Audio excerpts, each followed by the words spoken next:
أعوذ بالله من الشيطان الرجيم. بسم الله الرحمن الرحيم.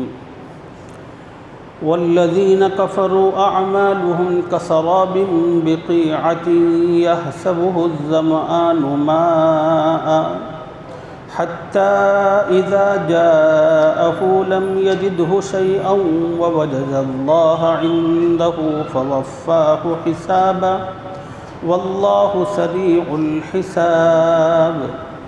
أو كظلمات في بحر لجي يغشاه موج من فوقه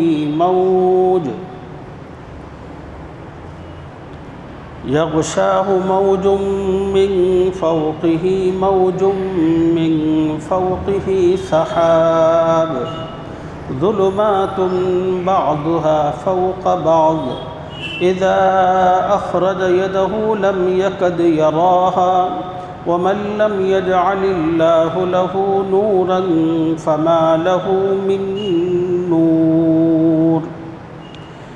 صدق اللہ العظیم.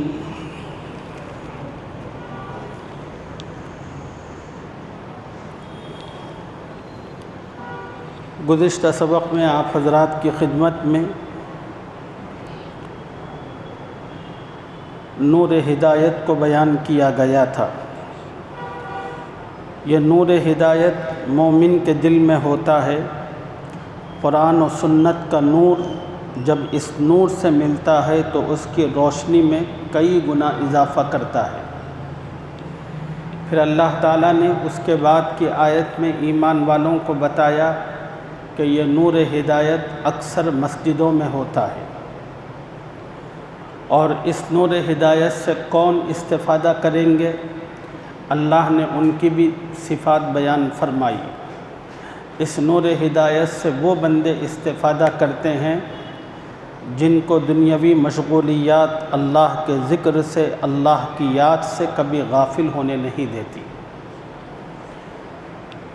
دوسری صفت استفادہ کرنے والوں کی یہ ہوگی کہ وہ آخرت کا بہت ڈر، خوف اپنی زندگی میں رکھتے ہوں گے. ابھی میں نے آپ حضرات کے سامنے کلام پاک کی جن آیتوں کی تلاوت کی ہے، ان آیتوں میں اللہ تبارک و تعالیٰ نے کافروں کے انجام کا اور ان کے اعمال کا ذکر فرمایا ہے. یہ قرآن مجید کا طریقہ ہے، جہاں اللہ تعالیٰ اہل ایمان کا نورانیت کا ذکر کرتے ہیں تو پھر ساتھ میں فوراً اللہ کافروں کا بھی، ان کی ظلمت کا بھی ذکر کرتے ہیں. یہ قرآن مجید کا طریقہ ہے. اللہ تعالیٰ جب کبھی جنت کا ذکر کرتے ہیں، اس کی نعمتوں کا ذکر کرتے ہیں، تو فوراً اس کے بعد جہنم کا اور اس کے حالات کا بھی ذکر کرتے ہیں. اللہ تعالیٰ قرآن مجید کے اندر جب کبھی متقیوں، پرہیزگاروں، نیکوکاروں کا ذکر کرتے ہیں تو پھر اللہ تعالیٰ اس کے بعد ظالمین کا، فاسقین کا، فاجرین کا بھی تذکرہ ضرور فرماتے ہیں. اللہ تعالیٰ کی اس ترتیب کو ترغیب اور ترہیب کہتے ہیں. اللہ تعالیٰ اچھائی کا ذکر کر کے اپنے بندوں کو شوق دلاتے ہیں، ان کو ابھارتے ہیں. لوگوں، یہ جنت کی راہ ہے، اس کو اپناؤ. یہ نیک لوگوں کا تذکرہ ہے، اور اللہ نے یہ ذکر اسی لیے کیا ہے کہ تم تمام کے تمام لوگ ان نیک لوگوں کے صفات کو اپنی زندگی میں داخل کرو. اور اس ترغیب کے ساتھ ترہیب بھی ہوتی ہے. اللہ تعالیٰ جہنم کا، برے لوگوں کا، تاریکی کا ذکر کر کے لوگوں کو ڈراتے ہیں. لوگوں، اس قسم کے اعمال اپنی زندگی میں کبھی آنے مت دو کہ جن اعمال کی بنیاد پر اللہ تعالیٰ جہنم واجب کرتے ہیں، جن اعمال کی بنیاد پر اللہ تعالیٰ لوگوں کو جہنم میں داخل کرتے ہیں، ایسی حرکتیں، ایسے کام، ایسے افعال، ایسے صفات اور ایسا کردار اپنا کبھی مت رکھو۔ یہ اللہ کی ترتیب ہے، اور پورے قرآن مجید میں اللہ تعالیٰ کا یہی انداز ہے۔ جہاں اللہ تعالیٰ نیکی کا ذکر کرتے ہیں، ساتھ میں اللہ تعالیٰ برائی کا بھی تذکرہ فرماتے ہیں۔ پہلی آیتوں میں اللہ نے اہل ایمان کا، ان کی نورانیت کا ذکر کیا، تو اب اس کے بعد کی جو آیتیں ہیں، ان آیتوں میں اللہ تعالیٰ کافروں کا اور ان کی اعمال کا بڑی تفصیل سے ذکر کر رہے ہیں، 2 آیتوں میں 2 مثالوں کے ساتھ۔ ان مثالوں کو سمجھنے سے پہلے ایک اور چھوٹی سی بات سمجھ لیں۔ جس طرح دنیا کے تمام مسلمانوں کا ایمان و عمل ایک جیسا نہیں ہوتا، اسی طرح دنیا کے تمام کافروں کا کفر ایک طرح کا نہیں ہوتا۔ جس طرح انسان ایمان اور عمل کے معاملے میں مختلف ہوتے ہیں، کسی کا ایمان بڑا قوی اور طاقتور، کسی کا عمل بڑا زبردست اور مضبوط، کسی کا ایمان اس سے ذرا کم اور اس کا عمل اس سے کم، اور کسی کا ایمان اس سے بھی کم، اس کا عمل کا معیار اور بھی کم۔ بالکل اسی طرح کفر کا بھی معاملہ ہے۔ دنیا میں جتنے کافر ہیں، تمام کے تمام کافر ایک لیول کے ہیں نہیں۔ بعض کافر کا کفر ایک لیول کا ہے، اور بعض کافروں کا کفر اس سے آگے کے لیول کا ہے، اور بعض کافر بڑے شدید ترین ہے اپنے کفر کے اندر۔ اب اللہ تعالیٰ نے ان 2 آیتوں میں جو 2 مثالیں بیان فرمائی ہیں، پہلی مثال ان کافروں کی ہے جنہوں نے اپنی زندگی میں اللہ کا انکار کیا تھا، دین کا انکار کیا، رسول اللہ صلی اللہ علیہ وسلم کا انکار کیا، قیامت کا انکار کیا، لیکن اس کے ساتھ انہوں نے زندگی میں کچھ اچھے اعمال بھی کیے۔ مثلا کہیں پر اسکول بنا دیا، کہیں پر مسافروں کے لیے بورویل کھدوا دیا، کہیں پر پانی کے نل لگا دیے، کہیں بھوکوں کے لیے لنگر قائم کر دیا۔ یہ تمام کے تمام نیک اعمال تھے جو انہوں نے کی۔ اور بہت سارے غیر مسلموں کو ہم دیکھتے ہیں کہ مختلف جانوروں کے لیے کھانے پینے کا بھی انتظام کرتے ہیں، اور بعض غیر مسلم بلوں کے اندر جو چونٹیاں ہوتی ہیں وہاں پر بھی غذا رکھتے ہیں، اور بعض غیر مسلموں کو ہم نے دیکھا ہے کہ اپنے گھر کی چھتوں پر مٹی کے کٹورے کے اندر پانی رکھتے ہیں تاکہ گرما کے موسم کے اندر اڑتے ہوئے پرندے پیاس سے نڈھال ہو کر جب گزریں تو وہ یہاں رک کر پانی دیکھ کر پانی پیتے ہوئے آگے بڑھیں۔ یہ سب کے سب کام کرتے ہیں، اور یہ سب بہت اچھے کام ہیں، ہمیں بھی کرنے چاہیے۔ تو اب دنیا میں کافر 2 طرح کے، ایک تو کفر، اور مگر ان کی زندگی میں عمل بہت اچھے تھے۔ تو ایسے جتنے کافر ہیں، قرآن مجید کی پہلی آیت میں اللہ نے ان کی مثال بیان فرمائی۔ اس مثال کا خلاصہ یہ ہے کہ ان کافروں کو ان کے اچھے عمل کا اللہ تعالیٰ کے یہاں کوئی بدلہ نہیں ملے گا۔ وجہ کیا ہے؟ وجہ یہ ہے کہ قرآن مجید میں اللہ نے سینکڑوں مرتبہ یہ بات بیان کی ہے، اللہ کے نزدیک عمل کی قبولیت ایمان کے ساتھ مشروط ہے۔ اللہ کے نزدیک عمل کی قبولیت ایمان کے ساتھ مشروط ہے۔ جس بندے کی زندگی میں ایمان ہوگا، اللہ اس کے عمل کو قبول کریں گے۔ جس بندے کی زندگی میں ایمان نہیں ہوگا، اللہ تعالیٰ اس کے عمل کو قبول نہیں کریں گے۔ پوری قرآن مجید کے اندر آپ دیکھیے اور ترتیب کو پڑھتے چلے جائیے، ان الذین آمنوا وعملوا الصالحات، جہاں اللہ نے ایمان کا ذکر کیا، ساتھ میں عمل صالح کا ذکر کیا، اور اللہ نے اس تذکرے کے ذریعے سے بتایا کہ کہ عمل صالح کی قبولیت کے لیے بنیادی جو چیز ہے اللہ کے نزدیک وہ ایمان ہے، اور چونکہ یہ کافر تھے، ان کے کفر کی وجہ سے انہوں نے بے شک عمل تو بہت اچھے کیے، لیکن اس عمل کی اللہ کے یہاں کوئی قدر نہیں ہوگی۔ ہاں، انسان کے پاس ایمان ہو، اخلاص ہو، عمل تھوڑا بھی ہوگا تو اللہ تعالیٰ اس کو بہت فائدہ دیں گے، لیکن آدمی کے پاس ایمان نہ ہو، پہاڑوں کے بقدر اچھا عمل کرے، اللہ کے یہاں اس عمل کی کوئی وقعت نہیں ہے۔ اب پھر سوال پیدا ہوتا ہے کہ صاحب ان غیر مسلموں نے جو اتنی نیکیاں اور اچھائیاں کی، آخرت میں تو کچھ نہیں ملے گا، تو پھر کیا ان کو کچھ بھی نہیں ملے گا؟ تو نہیں، اس کا جواب یہ ہے کہ ان کی جتنی نیکیاں ہوتی ہیں دنیا میں، اللہ تعالیٰ اس کا بدلہ ان کو مرنے سے پہلے دے دیتے ہیں۔ ان کی اولاد کی کثرت کی شکل میں، مال کی فراوانی کی شکل میں، ان کی تجارتوں کی بڑھوتری کی شکل میں، اور ان کے عزت و منصبوں کی زیادتی کی شکل میں، اللہ تعالیٰ کسی نہ کسی شکل میں ان شکلوں میں سے ان کی تمام نیکیوں کا اور اچھائیوں کا بدلہ دے دیتے۔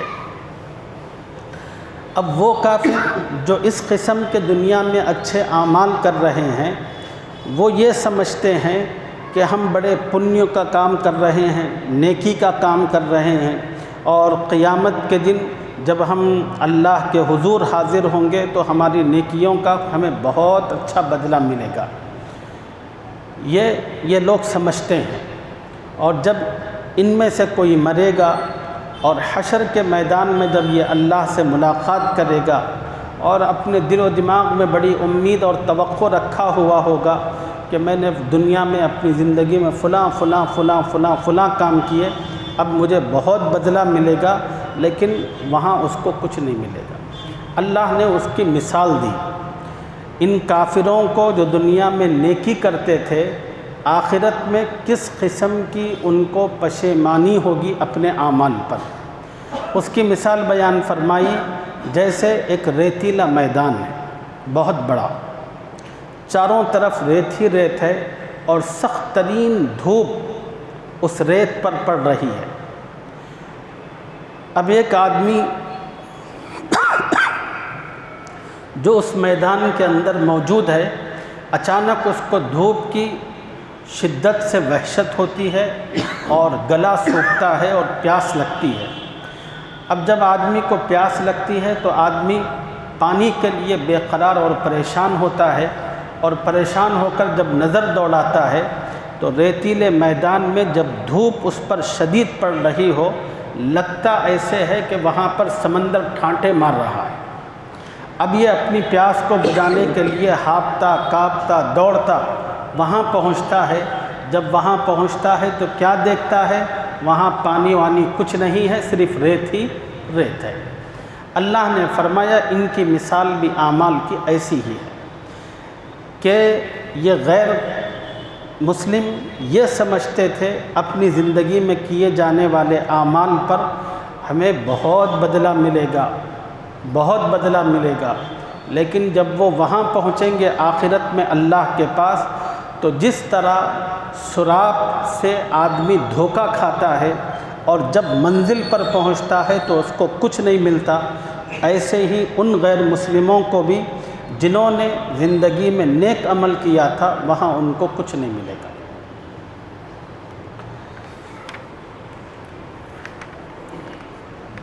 اللہ نے یہ بات پہلی مثال میں بیان کی، والذین کفروا اعمالهم، اور جن لوگوں نے کفر کیا ان کے اعمال کی مثال کسراب بقیعۃ یحسبہ الظمآن ماء، ایسی ہے جیسے ایک چٹیل میدان میں چمکتا ہوا ریت کہ پیاسا آدمی دور سے اسے پانی سمجھے، حتی اذا جاءہ لم یجدہ شیئا، یہاں تک کہ جب اس کے پاس آئے تو اس کو کچھ بھی نہ پائے،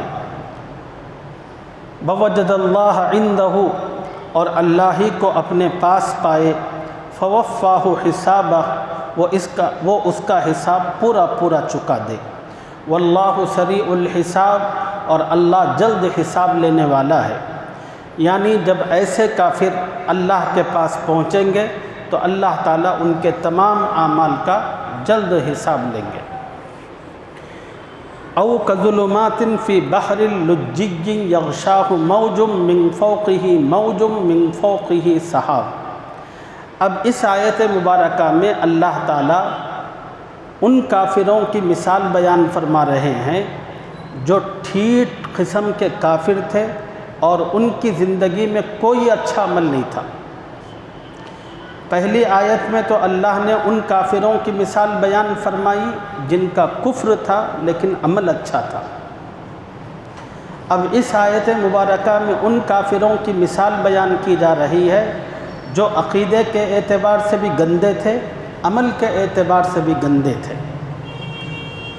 اب ان کی مثال کیسی ہے؟ او کظلمات فی بحر لجج یغشاہ موج من فوقہ موج من فوقہ سحاب۔ یا ان کافروں کے اعمال کی مثال ایسی ہے جیسے گہرے سمندر میں اندھیرے کہ اس کو موج نے ڈھانک لیا ہو، اس موج کے اوپر دوسری موج ہو اور اس کے اوپر بادل، ظلمات بعضھا فوق بعض، غرض اوپر تلے بہت سے اندھیرے، یہ اس کی مثال۔ آدمی سمندر میں گہرائی کے اندر چلا جائے، ایک ہوتا ہے سمندر کا کنارہ کنارہ، آدمی اگر اس میں نیچے بھی جائے تو اس کو روشنی سے نظر آتی ہے، لیکن جب آدمی بہت دور جانے کے بعد جب گہرے پانیوں میں نیچے جاتا ہے تو وہاں پر اندھیرا چھاتا ہے، گہرے پانیوں میں اندھیرا ہوتا ہے۔ اور پھر سونے پر سہاگا یہ کہ گہرے پانیوں میں ڈوبا وہ اندھیرا تھا ہی، اچانک ایک موج آئی پانی کی، وہ موج جو آتی ہے وہ بھی اپنے اندر اندھیرا لیے ہوئے ہوتی ہے۔ اور پھر سونے پر سہاگا یہ کہ شام کا وقت ہے، بادل ہے، تو ایک تو بادل کی وجہ سے تاریکی اور پھر موج کی وجہ سے تاریکی، پانی کی گہرائی میں رہنے کی وجہ سے تاریکی، تو گویا تاریکی ہی تاریکی، تاریکی ہی تاریکی۔ وہ کافر جنہوں نے اپنا عقیدہ بھی خراب رکھا، عمل بھی خراب رکھا، ان کی پوری زندگی تاریکیوں ہی میں گزرتی ہے، وہ تاریکی ہی میں پیدا ہوتے ہیں اور تاریکی ہی میں مرتے ہیں۔ حضرت شاہ ولی اللہ محدث دہلوی رحمۃ اللہ علیہ نے اس آیت مبارکہ کی تفسیر میں ایک بڑی بہترین مثال بیان فرمائی ہے۔ حضرت نے اپنی کتاب میں لکھا ہے کہ کافروں کے لیے تاریکی در تاریکی، کافروں کے لیے پہلی تاریکی جو تھی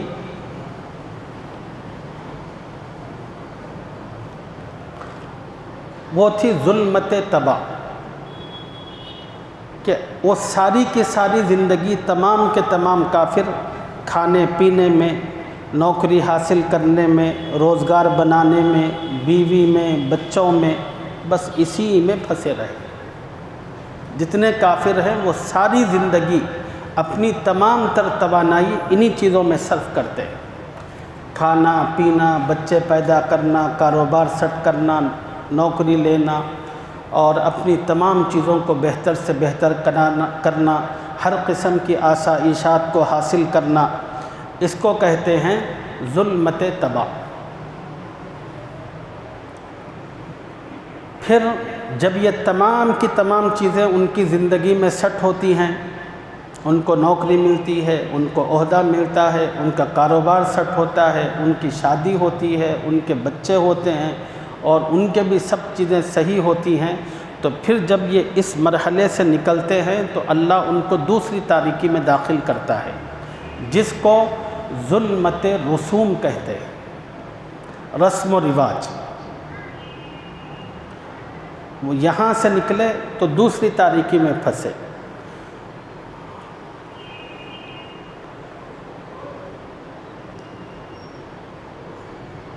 حجاب رسوم کے اندر مبتلا ہوتے ہیں اور پھر اسی میں اپنی پوری زندگی لگاتے ہیں، پھر جب اس سے فارغ ہوتے ہیں تو تیسری تاریکی میں داخل ہوتے ہیں جس کو حجاب معرفت کہتے ہیں۔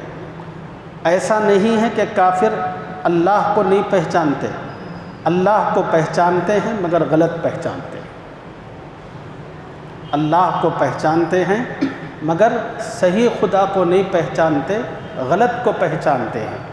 تو اسی کو فرمایا جا رہا ہے اس آیت مبارکہ میں، ان غیر مسلموں کے لیے جن کا عقیدہ بھی خراب، جن کا عمل بھی خراب، ان کے لیے تو فقط تاریکی ہی تاریکی، اور تاریکی اتنی اذا اخرج یدہ لم یکد یراہا، جب وہ اپنا ہاتھ نکالے تو کچھ نہ دیکھ سکے۔ تاریکی اتنی ہے کہ انسان کو اپنا ہاتھ بھی نظر نہ آئے۔ وَمَن لَّمْ يَجْعَلِ اللَّهُ لَهُ نُورًا فَمَا لَهُ مِن نُور، اور جس کو اللہ روشنی نہ دے اس کو کہیں بھی روشنی نہیں مل سکتی۔ الحمدللہ نور ہدایت سے متعلق یہ رکوع اور اس کا جو مضمون شروع ہوا تھا وہ مضمون تکمیل تک پہنچا، اور اگلے رکوع میں اللہ تعالیٰ کچھ نئے مضامین کا تذکرہ فرما رہے ہیں۔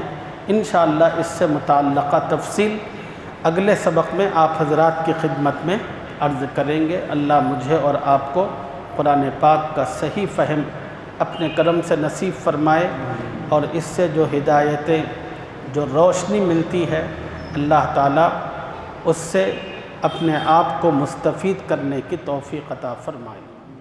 سبحان اللہ۔